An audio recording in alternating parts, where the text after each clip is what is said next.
Jeffrey Dahmer, přezdívaný jako kanibal z Milwaukee, byl americký sériový vrah, kanibal a nekrofil, který v letech 1978 až 1991 zavraždil 17 mladých mužů. Jeho krutost zaskočila i zkušené kriminalisty.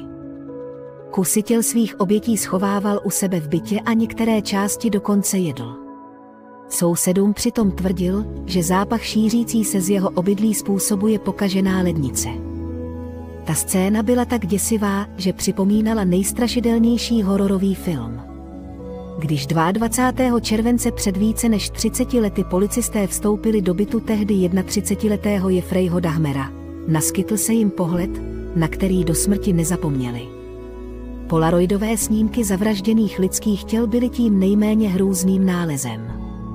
V ledničce a mrazáku vyšetřovatelé objevili několik hlav, v pohárech se nacházely lidské genitálie.